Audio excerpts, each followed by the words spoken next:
We'll see who's there. Afternoon. We'll see who's chiming in. I just finished a little lunch, dinner. I don't know what you call it. See, someone's chimed in. Mr. Faust, Jesse. Who's chiming in? Anyway, I just finished a couple hours ago, the Aaron's 2 tractors out of 1. Walt on his A Fleet Command channel calls it from chicken chit to chicken soup. So I don't know if he has it copyrighted, but I thought that sounded pretty good. So take something that's crap and make it into something decent. So I did a video on it, but my phone screwed up. Hey, James. My phone screwed up, ran out of memory. I lost it, so I'll do another one tomorrow morning. I'm just tired. I've been up since 4. It's just been a long day. But I successfully took the engine out of the donor Aaron's tractor, which is the one I picked up from a buddy of mine. Was buried in the mud. Hey, Jesse. This tractor was buried in the mud. It was one of the garbage with the GT plastic transmission, CVT transmissions. And by the time I spent power washing it and seeing what happened, excuse me, this guy has bamboo in his yard. And I don't know if he thought he was like Crocodile Dundee or something, but he must have went for a ride in the jungle. There was bamboo all in this thing. And what happened was a piece of bamboo. Now, remember, bamboo's like steel. Weight for strength ratio, bamboo's like steel. It went under the tractor, between the deck and the chassis, and literally broke the pulley that puts tension on the belt that powers the CVT transmission. It pushed the belt off the idler, pushed it to the other side of a guard, a metal guard. So every time you try and engage, it would rub on the guard and rub away and burning rubber, and you'd smell the belt deteriorating. Anyhow, the pulley is like $23. And then I noticed in the back, the seals are leaking profusely because sometimes in those transmissions, if you don't treat them right, the seals will go and I think it's like 80 weight or 90 weight is leaking out. And you could see it. It was covered with oil. So anyway, after cleaning everything up, I said, you know what? The motor in it, even though, and I can't believe it. I'll take some photos tomorrow. He had no air cleaner on it. The flywheel, the grass screen on the flywheel was missing. I found it in his shed, and it was like all bent up. So I don't know what he did with this thing. Half the fins were broken off the flywheel. But it ran good. And so I said, you know what? I told my buddy, I've had an Aaron's in my backyard for a year. Customer had it in a flood down the road from me. The engine got full of water, and he didn't want to spend the money on it, and a tree fell on it, all kinds of stuff. So I said, look, the hood on this one's not too bad. The engine's pretty good. Why don't I take those 2 pieces, swap them out? So that's what I did. I started at about 9 in the morning. I ended at about maybe 2, all said and done. And I cut some grass with it. Then I look underneath the deck, and one of the blades, it's got like the high lift blades where you got the little lift wings on the end, but one of them was bent down about 1 inch. So, of course, the bamboo or something, he hit something. So my parts guy, he's a Toro, wheel horse, Aaron's dealer, all that stuff. He closed at 12 today. Today is the start of his fall-winter hours. He's usually open 8 to 5. Now it's 8 to 12. So, of course, I call at 2 o'clock, no answer. And I call my buddy who's the mechanic there, and he said, oh, yeah, fall hours. I said, okay, well, fall's not for another 3 weeks, 2 weeks, whatever. So I'll have to go there maybe Monday. But like I said, it runs good, looks pretty good. And my friend who it's actually a rental property, and the guy who's renting is the one who destroyed it. So the lady who owns the house, my buddy's girlfriend, is pissed because the thing's probably, 6 or 7 years old, but it just beat to hell. I don't know what this guy did. So like I said, full of mud, full of everything, just a terrible looking tractor, it really was. But with a jump box, boom, it fired. I was like, wow. No air cleaner. The snorkel going to the air cleaner was all full of like grease and grime. She's been running it that way for I don't know how long. I was thinking about doing a scope on it. I bought one of those wireless bore scopes that you can use in an engine block or whatever, and it works on your phone. It works pretty good, actually. But at this point, we'll see. I may look at the cylinder tomorrow, stick this thing in there, but otherwise starts up on the first thing. I charged the battery. I found Found a battery in another tractor that was like, I don't know, 8 or 9 years old, but it took a charge.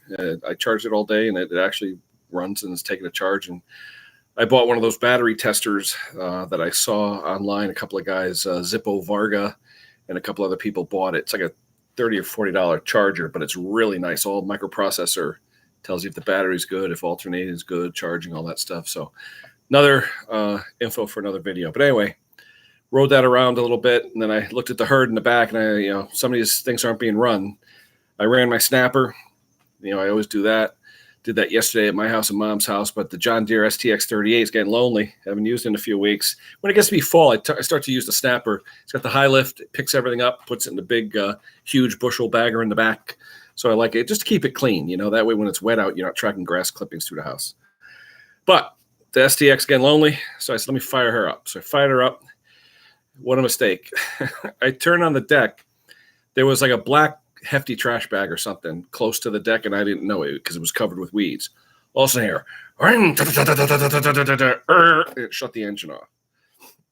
Well, needless to say, I spent a half hour taking hefty bag out of the mower spindle so that I could use it and not, smoke the belt or whatever. So once I got that done, I had already had my lawn cut from yesterday, so I cut my neighbor's lawn. She's got really thick zoysia grass, which really is for Florida. It's not for here.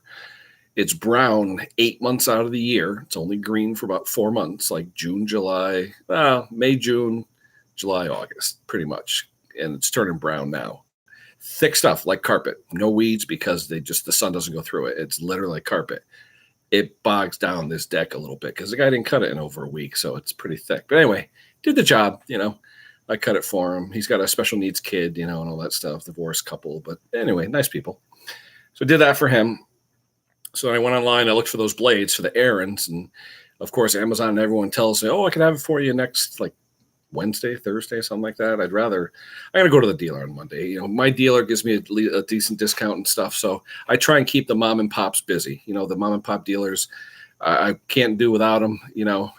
I use Amazon like everybody else. But the mom and pops, hey, keep them in business. Throw them a few bucks every now and then. I probably spend $3,000 or $4,000 a year at this dealer. So, maybe even more depending, But who else is here? I see 5 people. I only see you 2. But anyway, what else? I haven't done the rectifier regulator follow-up yet. I'm going to. I actually have the rectifier regulator right here, and all my tools are still set up on my table. But I want to do it the right way with good connections and all that stuff. And what I'll do is I'll dial up the Variac slowly just to see what happens. I'm not just going to put it at 26 volts and bang. Like I said, I didn't really damage anything. The thing's fine. Everything's fine. But I should have known having such wimpy connections on my probes, very, very tiny wire, that it would have, what it did, it melted the little solder holding the hook on, and it just fell apart. So, Terry, welcome. How you doing, pal? Haven't seen you here before. Welcome to the channel. Talking about making 2 Ariens tractors into one. One of them had the plastic CVT transmission from GT Transmissions, which I can't stand. The others are Peerless, so I did the swap out today with the engines, and that was all well and good. I don't know if you caught my video from the other night, Terry, with the rectifier regulator. I went crazy looking on YouTube to see how to test them and see if they're good or bad or whatever, because I had a Scag walk-behind without a battery that used a capacitor to take any spikes in, voltage, current, whatever, but it ran off of the stator and the regulator rectifier. Never seen that before where it didn't have a battery. Nobody can answer my questions. I looked all over the place. So finally, I was talking to some friends of mine. I was watching some videos, and they said, just see what you got. Make sure the diodes are good in the rectifier. And I was like, how do you do that? So I just did a standard diode test on my meter, both positive and negative, did it both directions, make sure everything was good, because, diode's like a check valve. And I got readings on the brand new. I bought a brand new one. And let's see. You know what? General, they came out with the 400 series. That was a piece of garbage. That button head screw would peel through the the washer that held the variable pulley.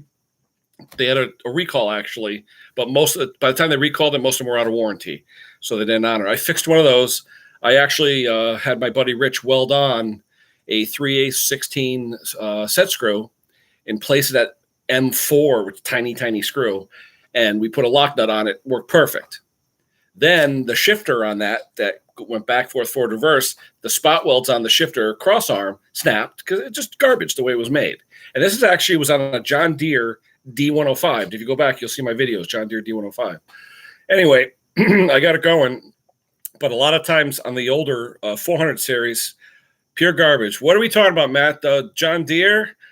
Saws? What are we talking about? Someone impersonal in general? Hey, I used a reference today for Walter. I hope he's not pissed. The 2 tractors I had, Walt refers to that type of a project as chicken chit to chicken soup. And basically that's what I did. I made one running tractor out of a non-running. And I was telling James and Jesse and everybody, the guy he has bamboo in his yard, and he must have pulled a Crocodile Dundee and did a jungle ride because there was bamboo everywhere. And like I said, bamboo strength to weight ratio is like steel. And that stuff, it broke pulleys, steel pulleys. It actually snapped off the top of a steel pulley. It just unbelievable. So by the time I took all the bamboo out, by the time I pressure washed it, got it clean, I said, this thing isn't worth fixing. But it had a decent running engine. All kinds of topics, Nikki, making 2 tractors out of one. I talked about almost blowing myself up the other day. Hey, Tim. What else? Just, general. It was, I just got done working a couple hours ago, been up since about 4. I figured I would come on and hopefully see what's going on with everybody. But I got to get back to saws because now fall's here. It feels like it's here. They said 80 by Wednesday. I hope not. I like these 50s, 60s, 70s. That's more my style. But I'm going to put the Aaron's parts tractor on Craigslist for $20 if anyone wants. I got some decent parts on it, Just the battery, you get a $5 core. The seat's probably worth $30, $40, No tears or rips. So hopefully I can get rid of that. Customer's happy because he didn't want to spend $1,000 on a Home Cheapo or Lowe's tractor. So, I'll probably charge him $200 and, be done. It took me like 5 hours. And plus I had the donor tractor. I wasn't going to do anything with it. It's been sitting in my backyard for a year. It was involved in a flood. The motor was full of water and could I fix it? Sure. But guy didn't want to. So I ended up selling him another tractor that one of my customers had.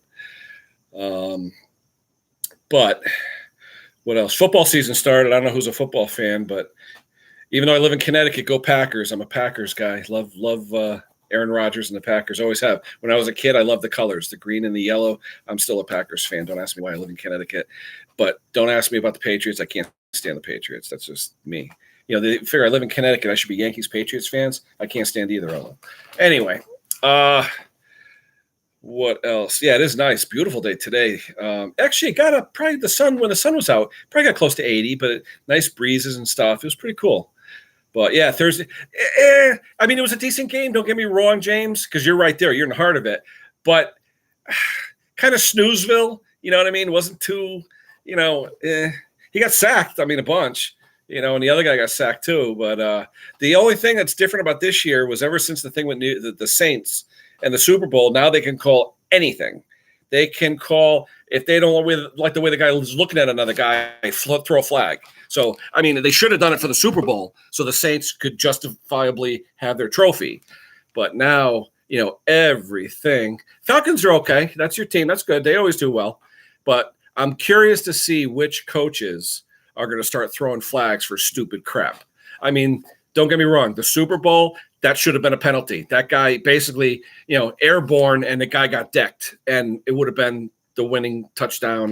Don't start me on that because not that I'm a Saints fan, but they got robbed. They really did. That's just, Oh, yeah, like I said, Green Bay and Aaron with the throw and all that. He's got some good receivers and stuff, but we'll see what happens. I'm not in any pools or anything, but I should join like NFL Network so I can watch their games because around here, all they have usually in Connecticut, Jets, Giants, Patriots. That's it. That's all you see on TV. Sometimes on a Sunday night, you'll see NBC will put on, somebody else. But for the most part, if the Jets, Giants, or Patriots are playing, that's what's on our TV. So Jets, we'll see. Darnell, the new guy, whatever his name is, he's pretty good.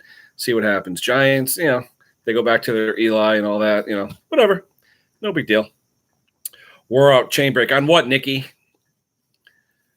Patch blow. I just don't care for Belichick. The guy looks like he just woke up. Sweatshirt, sweatsuit, whatever. I don't know. He's a genius, absolutely. He's a great strategist and all that. I give that to him. He's got the best quarterback. That's great. But you know what? After all these years, give someone else a chance. You know what I mean? That's all. Oh, you like those 455 ranchers, huh? You're always working on those things. I was watching one of Walt's videos, and I think maybe a few weeks old or whatever, where he had was it a 242? I think it was a 242, and he can't stand it. He says he'll never work on it again. He says there's a lot of saws that he doesn't like. He said, but this one he hates. So it was pretty interesting, for 242.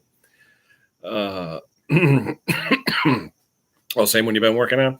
That's the one you rebuilt, right, Nick? I think you rebuilt that one. But, yeah, inflate gate and deflate gate, all that crap. I know. They're all just like the Yankees. The more money you have, I mean, you're supposed to win, right? Same thing with the Patriots. Well, look at Robert Kraft, the owner, massage parlor. Okay. Talk about ethics. There you go. Categorically denies it. Okay. So I don't know. I played a little football and stuff like that. And it just, it's, you bust your butt, you get hurt, and you hope you do well. And then it's all politics. So anyway, that aside, we're here to talk small equipment. Maddie, what are you working on? Gone tonight? Anything new coming up? Any new parts? Any new saws? Anything sell? That's the thing. I just looked today. Someone handed me another cheapo, like 136 or something, and needs fuel lines. So I think that puts me up to 18. I think I'm at 18 saws. But out of the 18 saws, I'd say 12 to 14 all run decent. So that's not too bad. I did get all my parts from HL. I'm just, maybe tomorrow I'll work on the 257 for the guy at work. He doesn't really need it right away. He's got 4 saws, but he does a lot of logging. He likes his 257. Just, I got to do a video showing what's leaking, vacuum pressure tests, things like that. I see Rich, chainsaw guy out there in Oregon. He was showing how to test the computer carbs on the I think it's 562 XP, where you have to actually look for vacuum coming through the carburetor where they have leaking check valves and things like that. So check his videos out. If you're working on the computer ones, and just are looking for standard stuff instead of the computer software. Terry, thanks for stopping by, pal. Check out some of my other videos. You got any questions, comments, suggestions, likes? I'll try and do the best I can. If people comment and want to see something, hey, shout it out, and I will definitely try. My email, kensmallengines@AOL. So anyone wants to email me, feel free. I see some people just left. I was watching a video just now. This guy, Paul Detmerds, Detmurds. He had something about tractors, and so I'm subscribed to so many. Anyway, he's got a Sears tractor. He did a bunch of like hybrids where he did Harbor Freight engines, different engines, things like that. And he had a linkage. It looked like a throttle on a mini bike or something, or snowmobile, one of those little linkages for your finger. And he said manual compression release. So I'm like, manual compression release? How the hell do you do that? So I put a comment in. I said, manual compression release details. Tell me what's going on. So he said he liked my comment. I'm hoping he does comment because I know in a lot of older engines, to have a manual compression release would be kind of cool. But when I think of manual compression release, I think of our chainsaws. You push it in and then boom, it'll pop out. This has a cable going to it, so I don't know what he's doing. Unless he's using a chainsaw type compression release and he drilled a hole for a piece of cable and he's pulling it shut or popping it open. I don't know. We'll see what happens, but I'm curious. I mean, Detmerds, Detmurds, Detmerds. He did a video just now, maybe a few hours ago, called Tractor Parade or something like that. So, yeah, I chimed in. What the heck? What do you got, Nick, here? Let's see. Can the stroke on the 455 oil pump? The stroke.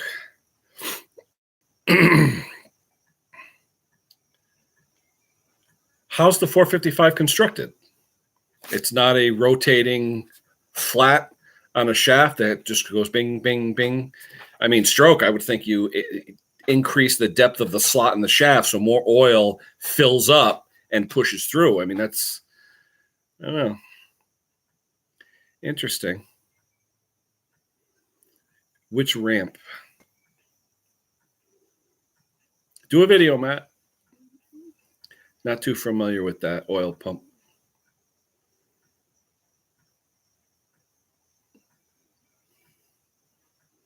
How's that pump work? It's not like a regular pump, like on a 350 or something, where it just rotates the shaft and it's got flats on it. You know, is it a shaft with flats where it just fills up the one side and then pushes it through to the other? Because if that's the case, just like I said, grind down a little bit more on the flat, give it a little more volume. That'll do it. But interesting. Oh, on the 3 Series? Yeah. In fact, I think it's the 340 doesn't have the adjustment, and the 350 does, where you have I think it's 3 adjustments. Where you're, yeah, okay. Is it adjustable on that saw? I'm assuming it's adjustable since it's a 4 Series. But anyway, what do you got working besides that, Nick? Anything good? I'll have to check out that Terry Walker and see if there's anything, if he has a channel. I don't see a picture or anything. You're going to put a picture up, Nick. I just see this green green shadow, green appropriately because where you are, but you got to do some kind of picture or something. And Maddie, I was trying to do a logo the other day. I mean, I just use a picture of a Kohler service manual for the K Series, but I'd like to do some kind of logo. My sister-in-law is a graphic artist. I think I may talk to her and see if she can, Ken Small Engine KSE, and do some kind of a logo with the YouTube in there. I'd like to do something, get some decals so I can stick it on some of my customers' equipment, remind them who I am and where I am. Oh, I had an issue today. Funny story. Customer calls me up yesterday, said he's got an Echo Edger. And this guy's lawn, oh my God, it's like park-like grounds, okay?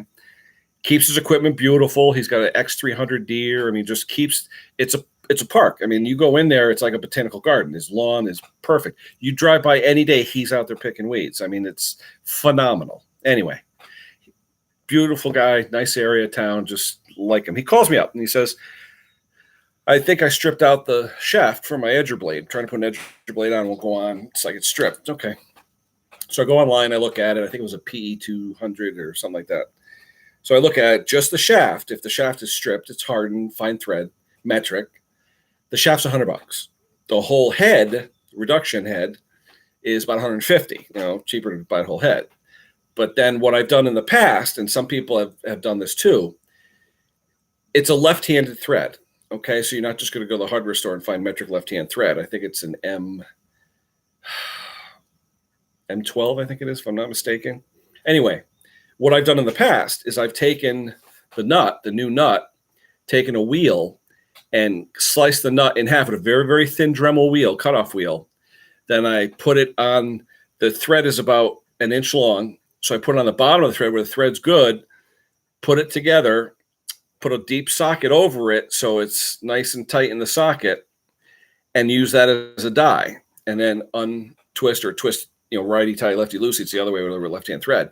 And it usually will clean up the thread. So I get over there figuring I'm going to see the worst. He hands me the thing, and he hands me the nut, and I take it, and it goes right on. He looks at me, he goes, what'd you do? I go, I don't know, I threaded it on. I said, you do know it's left-hand thread, right? What do you mean? I said, left hand. So you turn it to the right to loosen it and left to tighten it. And he's like, ah! So anyway, he goes in the house. He comes out a second later with the new blade and everything. And, I show him how to put it on. I show him how you have to rotate the spindle where you get the access hole where you can put a nail or something or a pin or whatever so that you can lock it. So you can tighten it because you have to tighten it. Otherwise it'll come off. So I said, okay. I said, no big deal. So he goes, hold on. So he goes inside the house, comes back out, gives me a check for $20. I go, what's this for? I said, oh, your time's worth money, this and that. Nice guy. He owns restaurants, things like that. Super nice guy. And I said, oh, okay, whatever. It'll be breakfast for tomorrow, my buddy Rich. So then he goes, wait. He goes, while you're here. I was like, okay. He has another Echo string trimmer, and he bought one of those super heads, the new ones that they have. They're really great heads. People use them on every brand, like Shindawas and Steels and all the others, Red Max. It's a great head because what you do with this head, you basically take your string, you take the top off, you take your string, you pass it through one side, pass out the other, equidistant. Then you take the cap, you put it on, and the bottom is a huge, it's got like scallops in it for your hand. You just put it on and go click, click, click, click, click, click, click until it all sucks the thing in. It's perfect. He says it never worked right. I don't think he did it the right way. So I showed him how to do it. For the $20, I figured that's value added. He was happy. I showed him how to do it. I put enough string in there probably to last him the rest of the season because it's not much longer mower season, maybe another month or two. But anyway, he was happy. So, whatever. Oh, what are you guys talking about? Let me look on here.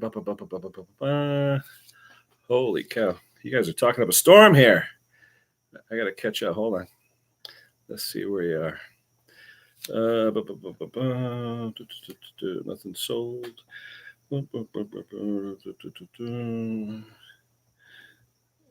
Let's see. I've seen your face in the video. I'm just saying, instead of just having the generic thing, I use a Kohler logo. Maddie's got his transformer. I just think the logos are cool because then you can get stickers made and you can send out stickers to subscribers or customers or whatever. I just think it's cool to have a logo this way because I'd like to make some stickers up. I have a business card. Let me see. Hold on one second. Let me see if I have one to show you. I've used Ken Small Engines for, 20 years now. But I'm not LLC or anything like that. I just do it, coffee money, fun, whatever. But I did make up a card years ago and printed it out when you buy, like Avery sells business card programs and all that crap. Hold on, let me see. But anyway, the interesting thing about that is when the guy gave me the check today, he knows me. I've known the guy for at least 10 years. He wrote it out to Ken Small Engines. Oh, I go to the bank. Now, it's the same bank on the check as my bank account. Okay, same bank, same branch, same everything. Lady goes, I can't cash this. I said, what? It says Ken Small Engines. I said, yeah, it's me. So that's a business. I says, $20. I said, I'm Ken Wyman. And he's like, yeah, but how do I know it's you? So I said, hold on. So I go on my phone here. Hold on. Let me grab, where is my, here we go. And I show her Ken Small Engines. Okay. And all the stuff I work on, yada, yada, yada. Okay. And she goes, oh, okay. And she cashed it. But I just have to remember that a lot of people, I don't like getting checks per se, especially $20. Hand me $20 or hand me $10 or whatever. I was going to tell the guy, give me $5. I'll go grab a cup of coffee and a donut, because to me, he's a mile from my house. It's not like it really cost me anything. I still had my trailer hooked up from the other day mowing. So I figured, what the heck? But anyway, so the lady at the bank said to me, and I think she's new. I've never seen her there before, but she said, make sure he makes it out to either your name or cash. And I said, normally they do. But one thing about checks, when I get a big check, say I do a big job, I don't expect people to have all the cash on them or whatever. But people got to realize too, when you deposit a check, your funds are held for 3 business days. Okay. So if it's Friday, okay, and you get a check for $500 for a big job you did, that $500 is going to be held on your account until the following Wednesday or Thursday. So if you need that money to pay a bill or something, you're screwed. You're going to overdraft. So that's why I tell people a lot of times, depending on how much it is, I'll say, look, cash price is $350, check price is $360, $10. And one lady said to me one time, why are you charging extra money? I said, because I'm holding up my funds. They don't understand that. Okay. I said, okay, you know what? Write yourself a check. I told the lady, go cash it right now, get the money, bring it back. You can use a check, but you cash it, not me. Not me. And she looks at me like, and the thing is, I'm so value added. I go to people's houses, I pick up, deliver, this, that, and I can't tell. Yeah, but PayPal, the only thing about PayPal though, Jess, because I do take PayPal. I really don't, but I do. A friend of mine sold something that I gave him a while back, and I didn't expect anything. But he got good money for it, so he split it with me, and he threw it in my PayPal account. Well, I didn't have PayPal where you can take money. They want a social security number, and I get nervous about that. So I looked it up. If you make over $2,000 a year, they report it to the IRS. Now, are they reporting all of it to the IRS? I don't know. But like I said, for small stuff where I'm not making a ton of money, it's my business. You know what I mean? So I sort of leery. That's the only thing with PayPal. Like I said, the IRS gets involved, all that stuff, Big Brother. I don't know. We'll see. I don't know. I got a bunch of bars here, James. Hopefully it's just on your end and not me. But Boneyard, how you doing, pal? I see the other guy, go-karts and gone fishing or whatever. I guess he weathered out the storm. All the guys that are down there. Timmy, how'd you make out with the storm down in Georgia? I know that was hauling through there the other day, right? My buddy had a little bit of damage in Myrtle Beach. He actually had to come home early because he didn't want to weather it out down there. But yeah, it was a heck of a storm. We got a bunch of rain, not a lot because we're protected by Long Island. In fact, our ocean is really the Long Island Sound, and it's an inlet waterway between Connecticut, Long Island, then the ocean. So it sort of buffers us. It's called Long Island Sound, and that's our part of the ocean that comes to where we are. Anyway, so like I said, did that with the bank. Just like I said, checks. If they're big, I tell the people, look, I said, I'd really prefer cash. I'll take $10 off if you want to pay cash. And I said, look, pay me in a couple of days. That's fine. I mean, I'll give them a couple of days to get the cash. That's fine. But some people just notoriously will have cash. And who do I make it out to? Make it out to me. I give them my name. Make it out. Some will say, do you want cash or worried about the cash? I don't care. But, this guy wrote out Ken Small Engines. The lady was busting them. I said, I'm not an LLC. I don't make enough money to warrant being an LLC. So got nothing, no rain for days, but hop a low humidity. Oh, that's not too bad. When's peach season down there, Tim? I mean, are peaches, do they get picked like in June or July or what? I love Georgia peaches. I tell you, we've got a place up here, Jones, that does all kinds of fruits and things, and very, very low on peaches this year. I don't know if it was the weather. It was so hot this year, and I don't know if everybody watered the way they were supposed to or whatever, but it's just so darn hot. That's why now with the cool weather, I'm definitely in heaven with this cool weather. Woke up this morning, went to go breakfast with my buddy Rich, 53 degrees out. It's beautiful. Love it. Love it. The AC isn't cranking. I got a $400+ electric bill last month for the AC because it was on every day. Didn't shut off. I was like, holy cow, usually I have a $100 electric bill. But when I see the kids turning it down a degree, I tell them no. Anyway. Apple country. Yeah, we got a lot of nice apples up here. A lot of nice apples. I can't believe the number of apples. My sister-in-law makes dynamite pies, and she'll buy like 6 or 8 varieties and make all kinds of different pies and tarts and things like that. So anyway, but that's about it for me for right now, guys. Like I said, I got a few things to do. What time is it? 5:15. So it's still early. The wife's out. One of my daughters is in Rhode Island at a wedding. My other kid is going to celebrate her 20th tomorrow. So happy birthday to her. And it's going to be busy. So guys, take care. Question, comments, suggestions, let me know. Thanks to all that showed up, new and old. Like, subscribe, whatever you got to do. If there's something you want to see, especially I know I get a lot of emails about the rectifier regulator follow-up video. I will do it. I just want to make sure I'm doing it right and make sure I don't kill myself. So anywho, we'll get that going. Tomorrow morning when I get up, I'll take some video of that errands, the 2 that I did. I'll show you some before after type photos, things like that. What else? Got to put the rectifier back on the Skag, get that started up. The transmission's bad, the Peerless transmission. I got to see if the customer wants to buy one. They're about $300. Or if it just needs the shifter forks, I can rebuild. So it may be a good video. I could disassemble it, show you guys the standard shifter fork malady that happens on Peerless 4-speeds. So we'll see what happens. All right, guys, take care. James, Jess, Matt, Timmy, everybody, thanks for showing up. Nikki, have a good night, guys. We will talk to you later on. Hopefully Maddie or somebody will be on later. Otherwise, we will catch you tomorrow. Take care, guys. Have a good evening. Be safe.